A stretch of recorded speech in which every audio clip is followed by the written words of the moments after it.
কোনো রক্তপাত বা কামানের গোলা ছাড়াই সম্পূর্ণ নীরব উপায়ে বাংলাদেশ থেকে পাচার হয়ে যাচ্ছে ট্রিলিয়ন ট্রিলিয়ন টাকার প্রাকৃতিক গ্যাস।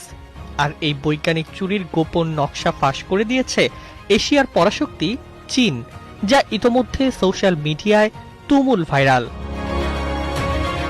অভিযোগ উঠেছে বিগত 17 বছর ধরে বিদায়ী সরকারের প্রশ্রয়ে বাংলাদেশের এই সম্পদ প্রতিবেশী ভারত নিজেদের ঘরের দিকে টেনে নিয়ে গেছে। দেশের রাজনৈতিক প্রেক্ষাপটে বড় পরিবর্তনের মাধ্যমে ক্ষমতায় এসেছে কট্টর বাংলাদেশপন্থী ও জাতীয়তাবাদী তারেক রহমানের সরকার। আর এর পরপরই বেইজিং এর এই তথ্য ফাঁসে দিল্লির রাতের ঘুম হারাম হয়ে গিয়েছে।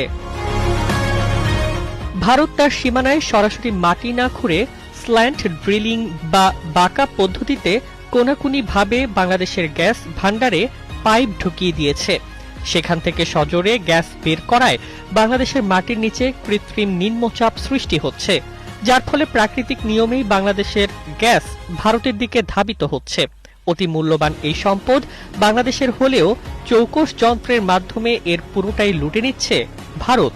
1990 সালে কুয়েত কর্তৃক ইরাকের রুমায়না অয়েল ফিল্ড থেকে তেল চুরির ঘটনার সাথে এই কৌশলের হুবহু মিল রয়েছে। 2012 সালে সমুদ্র আদালতের ঐতিহাসিক রায়ে বাংলাদেশ বিশাল সমুদ্র সীমা পাওয়ার পর বঙ্গোপসাগরের বেশ কয়েকটি গ্যাস ক্ষেত্র কোনো আন্তর্জাতিক দরপত্র ছাড়াই ভারতের দুটি রাষ্ট্রীয় প্রতিষ্ঠান ওএনজিসি এবং অয়েল ইন্ডিয়া লিমিটেডের হাতে তুলে দেয়া হয়। কিন্তু এক যুগেরও বেশি সময় ধরে ভারতের কোম্পানিগুলো বাংলাদেশের ব্লকগুলো থেকে গ্যাস উৎপাদন না করে ফাইল আটকে রেখে পুরো প্রক্রিয়াকে নিষ্ক্রিয় করে রাখে। দিল্লির মূল উদ্দেশ্য ছিল বাংলাদেশের ব্লকগুলোকে অচল রাখা, যেন এই সময়ে তারা নিজেদের কৃষ্ণ গোদাবরী অববাহিকা থেকে দিনরাত গ্যাস উত্তোলন করে বাংলাদেশের রিজার্ভ গ্যাস নিজেদের দিকে টেনে নিতে পারে। সমুদ্রতলের এই মহাচুরির ফলে দেশে তীব্র খনিজ সংকট দেখা দিয়েছে। এই কৃত্রিম সংকট ঢাকতে বিশ্ববাজার থেকে চড়া দামে এলএনজি কিনতে গিয়ে প্রতি বছর হাজার হাজার কোটি টাকার বৈদেশিক মুদ্রা বিদেশে পাচার হয়ে গেছে। ফলে দেশে তীব্র লোডশেডিং দেখা দিয়েছে এবং কারখানায় গ্যাস সংকটের কারণে তৈরি পোশাক শিল্প আজ ধ্বংসের মুখে। এই সম্পদ চুরি ঠেকাতে এবং দেশের অর্থনীতি বাঁচাতে তারেক রহমান সরকার সরাসরি চীনের সাথে একটি গুরুত্বপূর্ণ এবং গোপন জ্বালানি চুক্তির দিকে এগোচ্ছে।